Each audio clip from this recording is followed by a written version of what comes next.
Hello, this is D, and I'm back with another video, and today is finally the day that we get the updates on the Xbox business. Now, this was from the official Xbox podcast. Sarah Bonds, of course, Matt Booty was there, and Phil Spencer, and they discussed a host of things. Now, they finally gave us an answer on if any exclusive games on the Xbox platform will be making an appearance on the PlayStation. And we got some really interesting news about hardware as well. So I'm gonna let it play out. I'm not really gonna interject too much. In certain parts, I'm just gonna pause it and give my two piece, but I'm pretty much gonna come back at the end and sum it up and give you guys my opinion on Microsoft's official Xbox podcast remarks on the future of exclusives going to other platforms. Hello and welcome to the official Xbox podcast. I'm your host, Tina Amini, and we have a very special episode today, as you can probably tell by the fact that I'm joined by Phil, Sarah, and Matt. Welcome. And we're going to talk about some updates at Xbox. We want to talk about game exclusivity. We want to talk about Activision Blizzard now that they're part of our portfolio, how that might be an impact on Game Pass. And we want to talk about hardware, too, and how all of this fits into the strategy at Xbox. So where should we start, Phil? Well, when we originally had planned for the show, starting back in December, I think we probably would have started with Activision Blizzard, maybe talked a little bit about the exclusivity with some of the news coming up, and then hardware. But we've had some unforeseen news that has come out. So let's just go and tackle the exclusivity question, because I know it's on the minds of a lot of people. We hear from the community, and that's an important input for us. So we made the decision that we're going to take 4 games to the other consoles, just 4 games, not a change to our kind of fundamental exclusive strategy. We're making these decisions for some specific reasons. We make every decision really with the long-term health of Xbox in mind. And long-term health of Xbox means a growing platform, our games performing, building the best platform for creators, reaching as many players as we can. We're always looking to learn as a leadership team and to grow. And we think this is an interesting point in time for us to use what some of the other platforms have right now to help grow our franchises. So we're going to do that. So these 4 titles, what are they? Can you say? I'm not going to name those games. The teams that are building those games have announced plans that are not too far away. As we know, game teams put a lot of energy into their announcements with the partners. So I don't want to take anything away from those teams. So I won't be talking about the titles specifically, but I think when they come out, it'll make sense. So this is what I mean that you got to call Xbox out. Now, why would you not tell us the 4 titles? Let the people know what the 4 titles are. We've waited this long for this information. At the very least, you could tell us what those titles are. And I know a lot of Xbox fans watch my channel and they get upset with me when I'm critical about Xbox. But we gotta be honest here. As much as I like Phil Spencer, as much as I think he's done a great job for the Xbox brand in general, I just don't like this approach here. Like, I actually had to go to The Verge. I had to go to Twitter X to see what these 4 games were. And The Verge is reporting on it, that they have sources close to what's going on. And they said the titles are Hi-Fi Rush and Pentiment, followed by Sea of Thieves and Grounded. So why not just come out and say these games right off the bat? Because you know that fans have been clamoring, that they're thinking that a lot of the exclusives, like, you know, the Halos, the Forza, the Gears, are going to make an appearance on the PlayStation, and a lot of fans are not happy about it. So why not just address what the games are? Now, I got to be honest with you. Those 4 games, I'm not bothered by it. Pentiment, I don't really care for that game. Grounded, I don't really care for that game, and I see that game more as a family-oriented game, so it makes sense to make it available on other platforms. Hi-Fi Rush, Xbox has enjoyed a 6, 7, 8 month head start on that game. Everyone has pretty much played it on the platform that's gonna play the game. Let it go to other platforms and make some money. It's not a game that is synonymous with the Xbox or with Xbox's identity. We say if either of those titles are Starfield or Indiana Jones? They are not Starfield or Indiana Jones. Well, what was the criteria in how the team was thinking about selecting those 4 titles? Let me start a little bit outside of that, and then I'll get to the 4 specific games that we're talking about right now. Because the fundamental decision driver for any decision that we make, anything we're going to talk about today, is the long-term health of Xbox. That we're running a growing platform that is reaching more players, that our games are having as much success as possible. And I do have a fundamental belief that over the next 5 or 10 years, exclusive games, games that are exclusive to one piece of hardware, are going to be a smaller and smaller part of the game industry. And that's not some great insight, because if you look at the last 10 years and what the biggest games are today, it's a natural place, whether it's one console and PC, multiple consoles, mobile console and PC, you see big games landing on multiple platforms. And we want to be a great platform for creators that are trying to realize that potential. But now back to the specifics of the question on these four specific titles. We looked at games that are over a year old, so they've been on Xbox and PC for a while. A couple of the games are community-driven games, new games that kind of first iterations of a franchise that have reached their full potential, I'd say, on Xbox and PC. There's always growth. Franchises that we obviously want to continue to invest in. Part of having the ability to continue to invest is that the businesses behind those franchises continue. We think it's important that these service-based games that have communities behind them, that they can have confidence that they're going to exist in the future. So two of them, kind of community-driven games that will end up on other platforms and give us the ability to continue to invest in them. We think that's great for the business and great for the communities, more players to play with. I'd say two of the other games are smaller games that were never really meant to be built as kind of platform exclusives and all the fanfare that goes around that. But games that our teams really wanted to go build, that we love supporting creative endeavors across our studios, regardless of size. And as they've realized their full potential on Xbox and PC, we see an opportunity to utilize the other platforms as a place to just drive more business value out of those games, allowing us to invest in maybe future iterations of those, so sequels to those, or just other games like that in our portfolio. And when we don't damage Xbox and we can grow our business using what other platforms have and to help us with that, we're going to do that. And that's really the story behind these four games. And last thing I'll say, looking forward, I think there is an interesting story for us of introducing Xbox franchises to players on other platforms to get them more interested in Xbox. We think there's a good brand value for Xbox there. So 4 games, no promise beyond that. So if you're on those other platforms and you see these 4 games coming, please don't take it as some signal that everything's coming. It's not. And we're going to learn. So when you are thinking about the future and this concept of live service games, games that can benefit from bigger audiences, new audiences, how does that apply to future titles and how you're... Now, before we go to the next segment, I just want to address what he said there. He was clear saying that not everything is going to make an appearance on other platforms. He didn't rule out nothing making an appearance. He said outside of these 4 games that are being released on other platforms right now, don't expect anything else. We're trying to figure out our business model. But I got to be honest with you guys, if these games make an appearance on the PlayStation and they see the money rolling in from these games, you better believe they're going to want to release more games on the PlayStation. So they're going to have to be really strategic about it, because it doesn't make sense that your core identity, your core games, your core exclusive games that give Xbox its identity make an appearance on the PlayStation. Now, they said that they looked at games that were over a year old, and it made sense. And these games like Hi-Fi Rush, it makes sense to bring it to the PlayStation. I'm not upset about that game. I've said it in previous videos. Sea of Thieves, that's fine. Grounded is fine. Pentiment, that's fine. Pentiment's such a small game.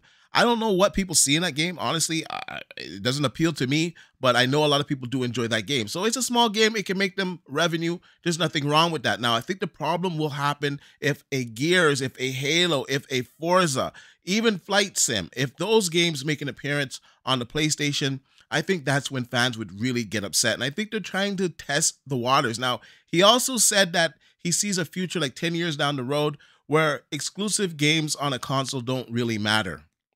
And I think that's kind of where the industry is going. I think we're going to start to see some staggered releases from Xbox. Now, I'm not saying the Forzas and the Halos are going to come, because I just don't think it makes sense for them to do that. But I think other games are going to come. And I don't think we can rule out all of the exclusives on Xbox not making an appearance on the PlayStation ever. So I'm going to let him continue on in this interview. I just wanted to give you guys my take on it as I'm experiencing it in real time. So yeah, we're just gonna get back to the video. Applying that criteria there. Yeah, there's really no fundamental change to how we think about exclusivity. We just came out of Developer Direct, which was an awesome show, where we showed great games that are coming to Xbox and PC and cloud, which really makes them accessible to hundreds of millions of people. So it's this kind of, we're really focused on a couple platforms and what's going to show up there. But our key of play the games you want with the people you want, anywhere you want, when everybody plays, we all win. These have been part of our strategy for years and will continue to be. Our focus is on how do we continue to grow the games industry by reaching more players in more places, and how do we grow Xbox as part of that. Xbox is a hardware platform, Xbox is a publisher of great games, and Xbox as a platform for the world's best creators. And then knowing that, how do we think about our first-party games and Game Pass? Yeah, well, to build on what Phil just said, one thing I would add, as you were talking about growth, is just that we've sort of seen this inversion over the last 5 years, where it used to be that the platform was the biggest thing. That's right. And the games would sort of tuck in within the platform. Today, big games like a Roblox or a Fortnite could actually be bigger than any one platform. And that really has changed the way that we think about things. So in the midst of all that, I think we at First Party can come back to sort of some core principles. First, that all of our games will be on the Xbox platform. Second, all of our games will go into Game Pass on day one. And third, we know that Game Pass will only be available on Xbox. So there's sort of starting points for us. As Phil mentioned, there are games today that you can play that only can be found on Xbox. And at the same time, we want to bring more of our games to more players. So we're going to continue to look at that. Kind of moving aside, though, from some of those and thinking more about what does it really mean for the player, to me, the two key things are cross-play and cross-save. Those things allow us to deliver on the promise of Xbox, which is play with your friends where they are, play on the devices you want, play the games you want. So that is really only possible at a practical level when you know that your saves and your player are going to be able to move across all those parts. So not all of our games today are necessarily built to take advantage of that. There still will be some games that don't. As we bring more teams into the Xbox family, there's some catch up to do as we get there. But that cross-play, cross-save is like so fundamental to what we're doing, and I think is something that we as First Party get such a good benefit from being so close to the platform. Yeah, absolutely. I mean, that's one of the things, like you said, all of our games are always in Game Pass. And so I'm excited to announce, with the coming together that we had with Activision Blizzard King, that Activision and Blizzard games are coming to Game Pass, starting with Diablo 4 on March 28th, which I'm super, super excited to share today. And it's all part of our commitment to make Xbox, the Xbox experience, and the games that we build as widely available as possible. So now the 34 million Game Pass members can all enjoy the fantastic experience of Diablo 4. Amazing. Can we come back to the point, Phil, you mentioned at the top, this isn't really a change in strategy for us. Can you recap for me how it isn't? Yeah, and I thought both Matt and Sarah did a really nice job of talking about what we're doing on Xbox, where we're going.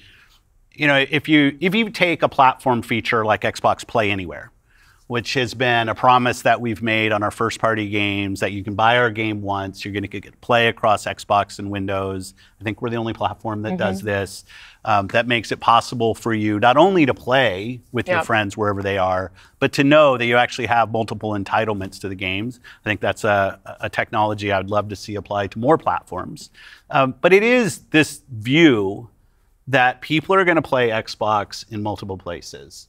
Whether it's play the games you want with the people you want, anywhere you want, whether it's content, community, and cloud, whether it's when everybody plays, we all win. Like, we've had different taglines, different strategy, kind of words that we've used, but always with this view that Xbox is a platform for creators who want to reach the most players. Our investments in xCloud, our investments in franchises like Minecraft and now Call of Duty and other large franchises so that we learn how to build those. This has been a strategy that we've been on for, I'd say, a decade. It's not about one device. It's not about games in service of a device, but rather the devices that people want to play on should be in service of making the games as big and popular as they possibly could be. Because really, a healthy creator community on Xbox, a healthy creator community in gaming all up, is the thing that all of us as game players should be voting for, because that's the thing that will lead to the best long-term success and growth in this industry. And my understanding, just from listening and learning from you three over the past few weeks, just understanding what's happening with Xbox, is that we see trends with player behavior where people are playing on multiple devices. That is the reality. And we have put some games out on multiple platforms before. So my understanding is that that's been good for players. How does that come back to the business with all of that in mind? Yeah, as you said, we have shipped games on other platforms. In fact, realistically, if you look with the addition of Activision and Blizzard and ZeniMax, we're one of the largest game publishers on PlayStation. We're one of the largest publishers on the Nintendo Switch, especially when you put Minecraft into the equation as well. And now we're one of the largest publishers on mobile platforms as well. And that's not something that we want to back away from. We want to continue to be building great games that millions and millions of people can love, and that they can play those games where they want to go play. Okay, so my takeaway from what Phil just said there is, basically, the games that we bought, or the publishers or the studios that we bought that produce third-party games, we are going to continue to make those games third-party. So they're going to be available on other platforms. Now that we own these companies, we're in the mobile market. We're making more money. We're the biggest publisher on Nintendo Switch, or one of them, or one of the biggest ones on PlayStation. So we're making a lot of money. So it makes sense from a business standpoint to keep these games multi-plats. Certain games that make sense. Once again, I'm standing by my original point that the games that give Xbox their exclusives, or I should say, the games that give Xbox their identity, should never make an appearance on other platforms. To understand the business success that Xbox has to have. Us as leaders in this business, the system today, the system that all companies that we play video games from, is a world of you got to be growing your business. Growth in our Xbox business is critical to the long-term health of Xbox. Many people know I've been on Xbox for over 20 years, and I want to make sure Xbox is in the best position for the next 20 years. That means healthy player community, healthy creator community, and healthy business. So when we look at opportunities to allow more people to play, more people engage, more people to buy, more people to subscribe, it's all about putting Xbox in the best position. And our hardware is a critical component of that. The absolute best experience somebody has on Xbox is hardware that your team builds and that people play on. But that's not going to be everybody. We fully accepted that we're going to have Xbox players across all kinds of devices. So I think a lot of people think about 2023 as this incredible year for gaming. And in a lot of ways it was. There were some really amazing releases that I think we all enjoyed. But what were the signals behind the scenes that maybe indicated how we wanted to look at the future of Xbox and how we kind of keep up with the industry? Yeah, such a good question. And I think it's, as people who care about the industry, which I assume is people who are watching this, it was an amazing year. Some great launches, some of the games that I think will stand the test of time and people will be talking about a decade from now. But it's an industry that didn't really grow. And what happens when an industry doesn't grow? You end up with some job eliminations, which we had. We had even our own hard decisions to make about building a sustainable business for ourselves, but in no way were we alone in that. When you think about a healthy industry, I want players who believe that they will find the best games on the platforms that they love. I want people who invest their careers in working here to feel like this is a place that they can be successful. And that really is down to being part of an industry that is growing. If you listen to Lisa Su, the AMD CEO, she'll say that AMD-powered consoles are likely to decline in 2024. I think there's an amazing set of games coming in 2024, but if we don't get to growing as an industry, the industry will struggle. And today there's really two choices on how do you grow the industry. Do you say I have a fixed number of players, the players that we have today, and do I find new ways to monetize those players to get more money from the players that I have? Or do you think about how do I expand the business I have by finding new players and adding those to the base of players that already play? Our focus on Xbox for the last decade has really been on that latter point of how do we make sure Xbox is growing for our players, growing for our creators, so those people are finding success on our platform, which will grow the Xbox business and put Xbox in a position to be very strong for years and decades to come.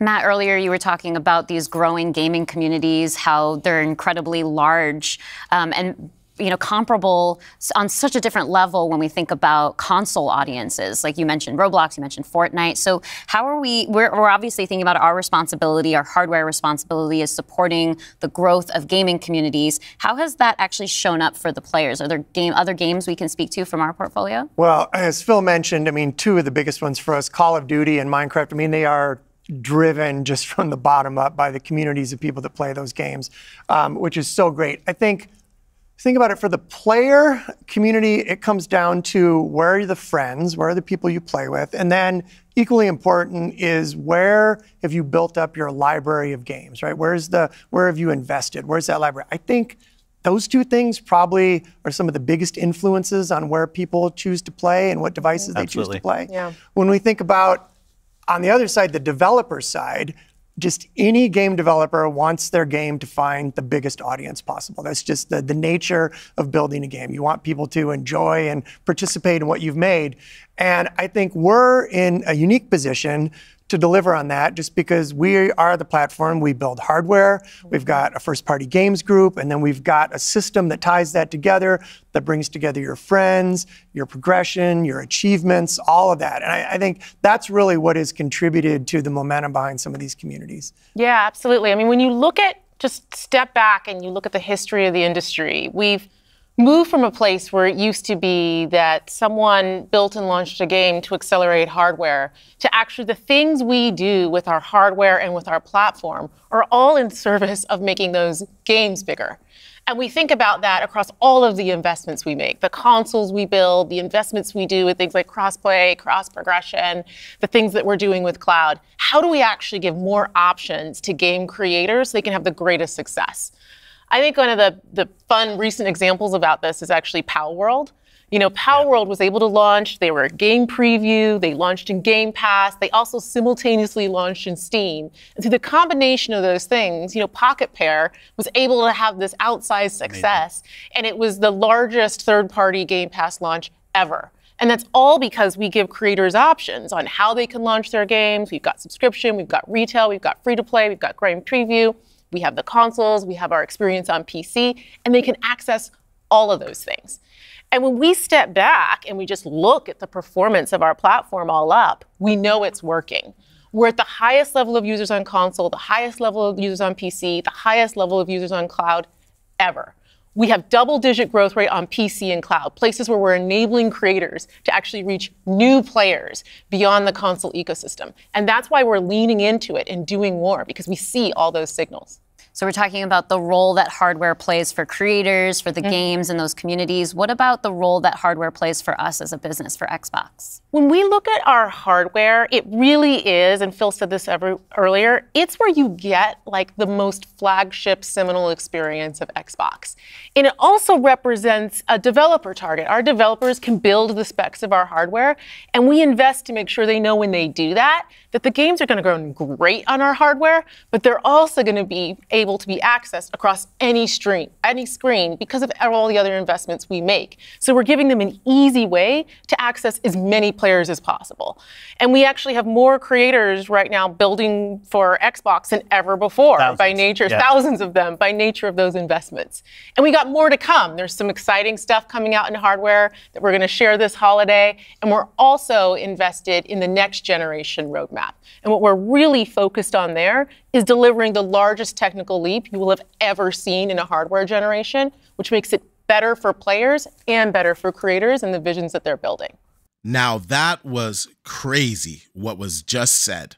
So we saw some leaked documents from the Microsoft FTC trial that a console was coming out this November. Now, for you guys getting really excited that a new console is coming out this holiday season, it's not going to be like the PlayStation 5 Pro. All reports are stating that it's just a slimmer Xbox. It's a refined Xbox, so less power. It's a die shrink, basically. So it runs more efficiently. You're not going to get more performance out of it. At least that was what the report said. Now, with the word that the PlayStation 5 Pro is coming out this holiday season, who knows? But the official report is that it's just a refresh, and it's not a refresh with power. It's just a refresh in a die shrink, so a more efficient, smaller Xbox Series X. Now, what she said for the future, that it's going to be such a huge leap. Now, I've seen some of the leaked documents as well from the FTC Microsoft case. And in those documents that Microsoft leaked accidentally, they discuss a console that has an ARM processor, that has local hardware. They're not sure in those documents if they're going to go with an AMD GPU or if they're going to make their own GPU. So I guess they're going to engineer a GPU for it. Those are the options that they have for that system, but it's going to have local hardware, and as well, it's going to be assisted by the cloud. So apparently they're shooting for something that's going to be really heavy on the computational level. So it's going to be a very, very capable system, according to these leaked documents. As well, we're also hearing that the Surface team is going to be building a portable handheld Xbox device that apparently is going to have the same power. So that's pretty interesting. We're a little bit far away from that, but it's good to know that we're going to get some announcements on the hardware that's coming later this year, and possibly we're going to get another announcement or a sneak teaser of the next generation of Xbox. And then when we're talking about hardware too, there's these other considerations that are really important to our community, probably to each one of ourselves as well. When you talk about library, because I want to dig in on that a little bit more. You know, as we talk about cloud in the wider entertainment industry, there's conversations about streaming. How is that impacting how I own my content that I've invested in? So what can we say about our stance around game preservation? Yeah, you know, one of the highlights for me of being in this position was getting to stand on stage when we announced the back compat coming to Xbox One. Like, it was fantastic. People were reading the teleprompter before I could read it. I'm a slow reader, and just feeling the energy in the auditorium as we were saying that and online. You know, one of the cues I think us as being part of Microsoft take is looking at Windows and how Windows over decades has maintained software compatibility with things that are built on it. Like, I can still go back and play some of the games that I love playing on Windows from decades ago, and it will still run. And we try to bring that same view to consoles. It's harder in console because the line between what the hardware is and what the game is in consoles is traditionally, it's tighter, which makes compatibility, you end up doing these generational compatibilities that we've built. But I will say compatibility, the ability to not only play the games, but my saves are still there with our cloud save systems to try to keep the services up as long as we can so that people can play, is a tenet of what we are as Xbox. It's at our foundation. And when we look at future hardware generations and what we're going to support, making sure that we respect, which is the word I use, respect the investments that people have made in Xbox going forward is fundamental. And the fact that you get entitlements when you buy a game from us on both Windows and Xbox also means you have the ability to play that game across a multitude of devices, which I think furthers the compatibility of the games that you own. Can we go back to what Xbox stands for today? I think we've pretty much covered all of the elements, but if you could break it down for me. You know, when you play on Xbox, what we're saying is you're playing on a platform where you know the biggest games in the world are always going to be.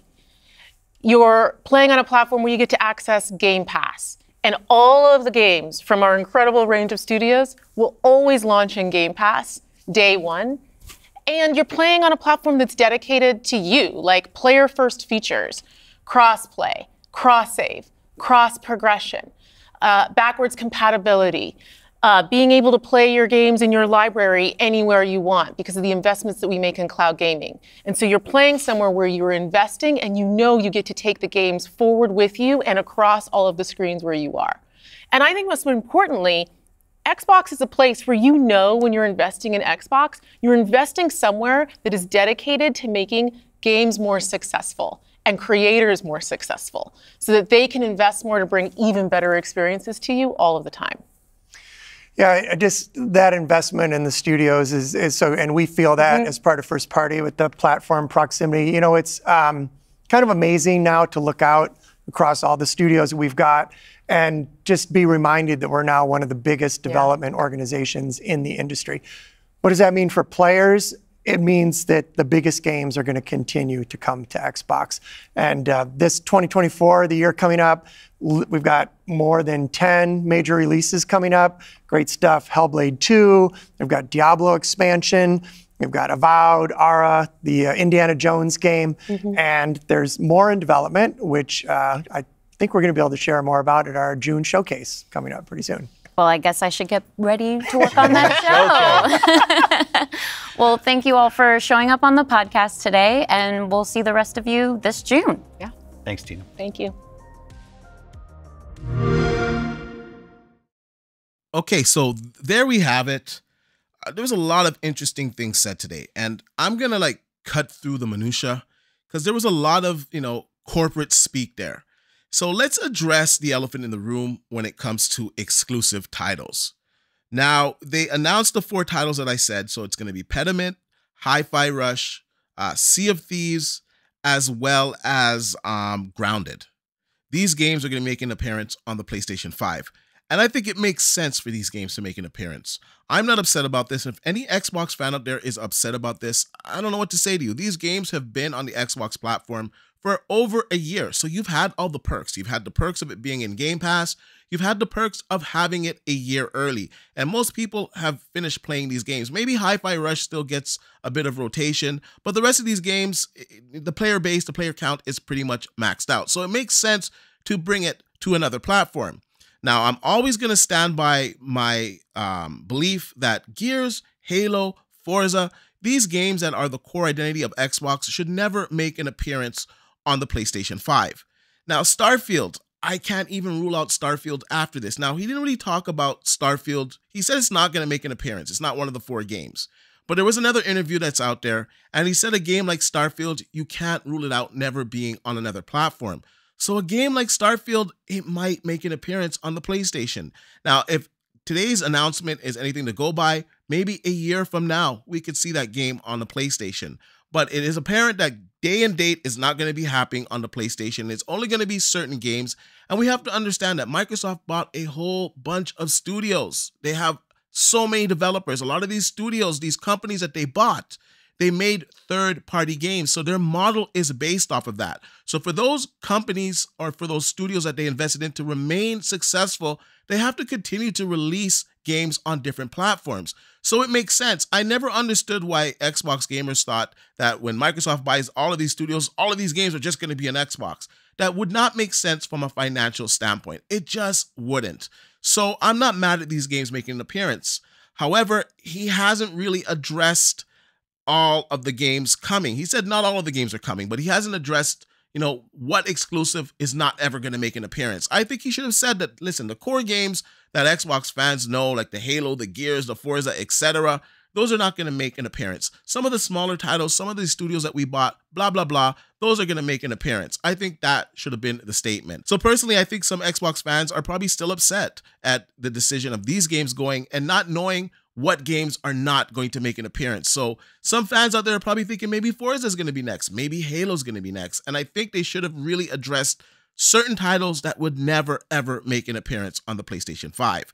Now, they also talked about day and date. Now, there was a rumor circulating that day and date was gone, that we're no longer going to see day and date games in Game Pass, and some of these games are going to make an appearance 6-7 months down the road. One of the rumors was Call of Duty is not going to be day and date in Game Pass, and they addressed that. They said games will remain to be day and date in Game Pass, and all of their games will remain being in Game Pass. They also said all of their games will have to be on Xbox as well. So we're not going to see any titles that are just released on PC. They're also going to be released on Xbox.